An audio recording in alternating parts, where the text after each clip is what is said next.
नमस्कार, सी न्यूज भारत में आप सभी का स्वागत है। न्यूज बुलेटिन में इस बुलेटिन में बात करेंगे भोपाल की, जहां किन्नर समाज ने धूमधाम से भुजरिया पर्व मनाया।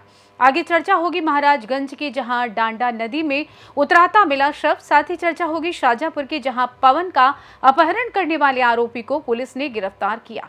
इन तमाम खबरों पर करेंगे विस्तार से चर्चा। हिंडनबर्ग रिपोर्ट सेबी तथा भाजपा सरकार पर उठते सवाल, कांग्रेस प्रवक्ता कुणाल चौधरी ने लगाए गंभीर आरोप। भारतीय जनता पार्टी सरकार पर कांग्रेस कल करेगी देश भर में प्रदर्शन सेबी के खिलाफ।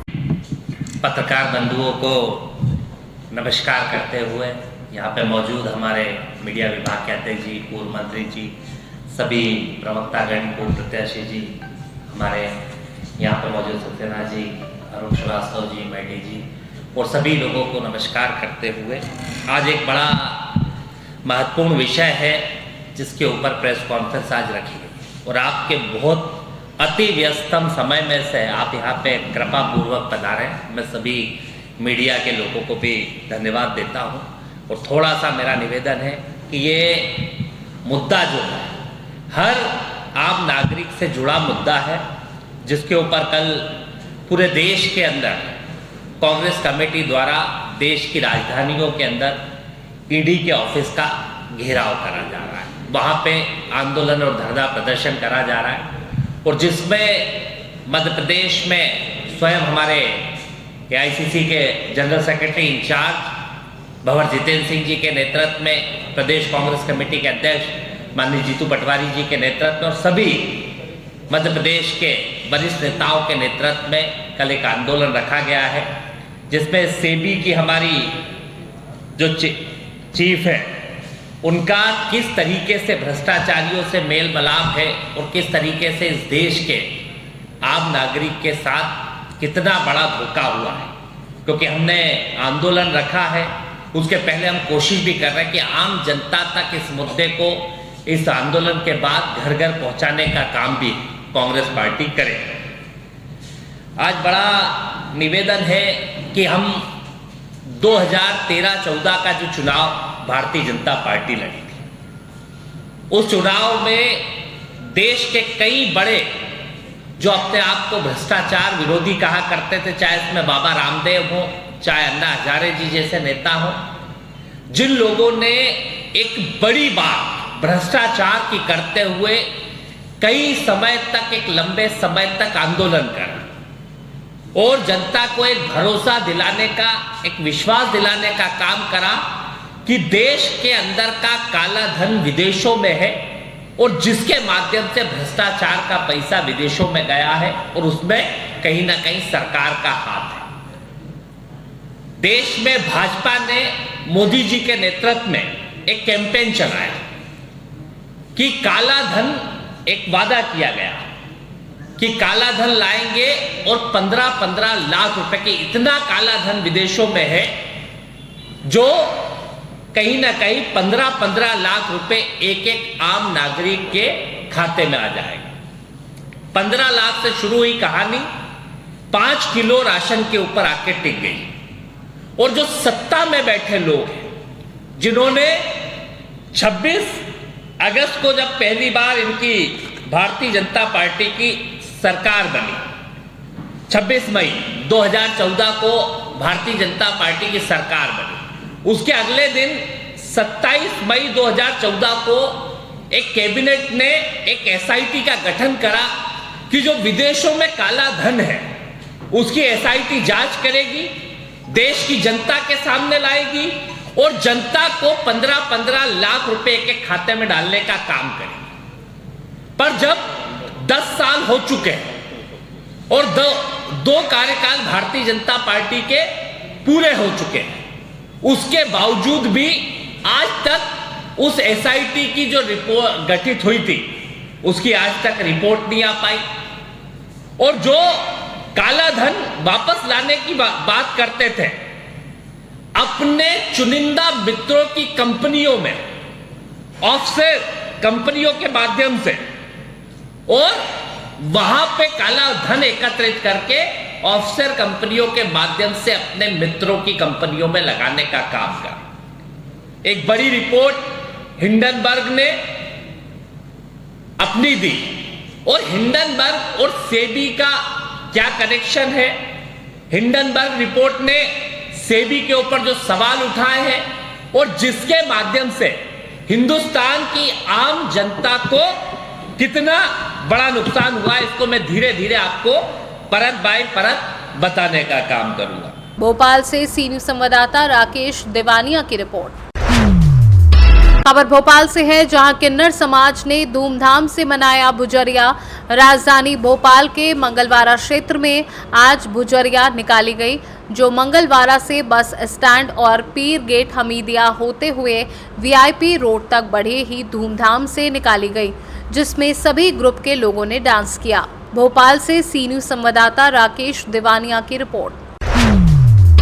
महाराजगंज जनपद के कोल्हुई थाना क्षेत्र के ककरहवा घाट पर स्थित डांडा नदी में एक उतराता शव मिला, जिससे क्षेत्र में हड़कंप मच गया। वहीं स्थानीय लोगों की सूचना पर पहुंची एसएसबी और पुलिस की संयुक्त टीम ने बोट के माध्यम से शव को बाहर निकाला। वहीं शव की शिनाख्त कमलेश हरिजन पुत्र विश्वनाथ हरिजन निवासी पूर्व सेमरा थाना मधुबनी नेपाल के रूप में हुई। वहीं एसएसबी के जवानों और पुलिस के जवानों ने नेपाल पुलिस व मृतक के परिजनों को सूचित कर शव को सुपुर्द कर अग्रिम विधिक कार्यवाही में जुट गई है। इस संबंध में मृतक के पिता ने बताया कि मेरा बेटा मंदबुद्धि का था, नदी की तरफ मंगलवार को घूमने आया था, पैर फिसलने से नदी में गिर गया, जिसकी लाश आज मिली है। क्या नाम है आपका, कहाँ के रहने वाले? हमारा नाम विश्वनाथ हरिजन हो, पूर्व सेमरा का रहने वाला हो। किस जगह, थाना कौन सा है? मधुबनिया। किस देश में रहते हैं? नेपाल। ये जो लाश मिली है कौन है, उनसे क्या संबंध है, कब ये गायब हुए थे और कहाँ? जैसे वो हमारे लड़का हैं और अब संबंध माने हमारे बेटवा होबे करें, और लगभग 2:30 बजे के टाइम में घर से निकलने खाए के। हाँ, तो कैसे जानकारी हुई है आपको कि आज इनका शव यहाँ से मिला? जैसे बकरी चरावे वाले बच्चे रहना है, उन्हें देखना है तो जाग कहना है। हाँ, तो यहाँ की पुलिस और एसएसबी ने सूचना आपको दी? हाँ हाँ। कैसे वो डूबे नदी में? नदी में कैसे डूब गए वो? जैसे वो आयल है टहरे, पैर फिसलल, एक बाद में डूब गई नहीं किसी पे अचानक। कोई आपका आशंका, कोई किसी प्रकार? नहीं, कुछ हमारे के हनाई के बदल है, दुश्मन बा क्या दुश्मन नहीं बा।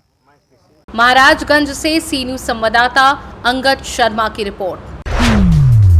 खबर शाहजहांपुर से है, जहां थाना अवंतीपुर बडोदिया पुलिस द्वारा अपहृत पवन को 12 घंटे के अंदर दस्तयाब किया गया है। स्वयं को पुलिस वाला बताकर पवन का अपहरण करने वाले आरोपी को भी पुलिस ने गिरफ्तार कर लिया है।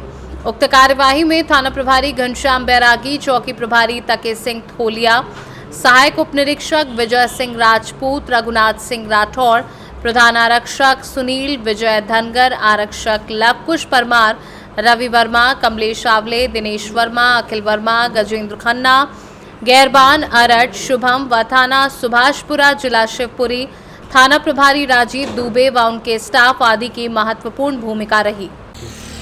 कल रात करीबन 8 बजे के दौरान अरण्य जोड़ के पास में एक युवक जो कि अरण्य कला निवासी पवन उपलावदिया, उसका एक सफ़ेद कार में सवार राजस्थान पासिंग कार थी, वो उसमें सवार 2 लोगों ने स्वयं को पुलिस वाला बताया और उसका अपहरण करके ले गए थे। वो ज़मीनी मुखबिरी के आधार पर हमें पता चला कि उक्त कार जो है ग्वालियर और शिवपुरी के बीच में है। तो वहाँ सुभाषपुरा थाना जिला ग्वालियर की मदद से हमने आरोपियों को राउंड अप कर लिया। अपराध भी सुरक्षित है। आरोपीगण और अपराध को पुलिस टीम अवंतीपुर बड़ौदिया साथ में लेकर आ रहे हैं और मामले की विवेचना जारी है। शाहजहांपुर से सी न्यूज संवाददाता रमेश राजपूत की रिपोर्ट। सीतापुर विधायक रामकुमार टोपो ने सीतापुर विधानसभा क्षेत्र को जीरो क्राइम क्षेत्र बनाने के लिए और अपराध पर अंकुश लगाने के लिए सीतापुर विधानसभा के व्यापारियों का सहयोग मांगा है। आज उन्होंने सीतापुर थाना परिसर में सीतापुर के समस्त व्यापारियों की बैठक ली। उसके उपरांत मैनपाट के रेस्ट हाउस में वहां के व्यापारियों की बैठक ली और बतौली के व्यापारियों का भी उनके द्वारा बैठक ली गई।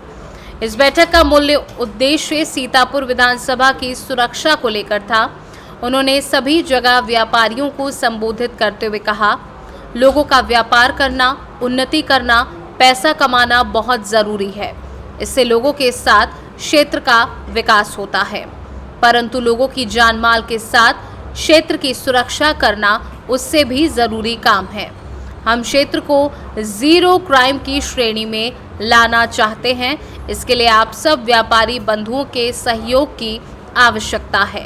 मूल उद्देश्य किन बातों को लेकर? आज पहली बार ऐसा हुआ है कि हमारे विधायक बनने के बाद पूरे विधानसभा के व्यापारी बंधुओं से एक साथ रूबरू होने का अवसर मिला है। इसका व्यापक विषय ये है कि क्षेत्र की सुरक्षा को लेकर हमने व्यापारियों से सहयोग मांगी है और आज पूरे व्यापारी जो संघ है, चाहे गांव के छोटे दुकानदार, सभी सहयोग देने के लिए बिल्कुल तैयार हैं। और हमने आग्रह किया है कि सभी अपने दुकानों में, जिसमें से एक सीसी जो कैमरा है वो रोड पे फोकस हो और जो ग्राहक हैं उस पर व्यापक रूप से दिखे, इसके लिए आग्रह किया है, जिसको 15 दिवस के अंदर में सभी दुकानों में लगाने का सभी ने आश्वासन दिया है। जिस तरह से आपके द्वारा सुरक्षा को लेकर काम किए जा रहे हैं, आने वाली स्थिति में सुरक्षा को लेकर और क्या व्यवस्थाएं दी जाएंगी?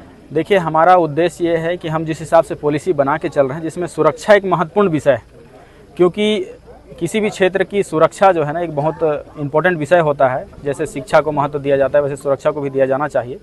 और मैं चाहता हूं कि क्षेत्र में अपराध को पूर्ण रूप से कंट्रोल किए जाएं और सभी जगह सर्विलांस किए जाएं, नज़र रखी जाए, तो उसको लेके ये एक उसका पहल है। व्यापारी वर्ग से आपकी जो सुझाव है उसको किस तरह से मतलब देखा जा रहा है, उनका क्या सहयोग मिल रहा है? देखिए, आज जिस हिसाब से व्यापारियों से चर्चा हुआ और उनका जिस हिसाब से समर्थन आया है, इससे मुझे पूर्ण विश्वास है कि पूरा व्यापारी जो है साथ चलने के लिए तैयार है, क्योंकि उन्हीं कहीं ना कहीं पूरे क्षेत्र उन्हीं से मिलकर बना हुआ है, आम जनता से मिलकर बना हुआ है और सुरक्षा सबका विषय है, इसलिए सभी चढ़-बढ़ के इस नई पहल का समर्थन दे रहे हैं। सरगुजा से सी न्यूज संवाददाता रिंकू सोनी की रिपोर्ट। फिलहाल न्यूज बुलेटिन में बस इतना ही। देश दुनिया की तमाम खबरों की जानकारी के लिए आप देखते रहिए सी न्यूज भारत। हर खबर आपके साथ, आपके हाथ।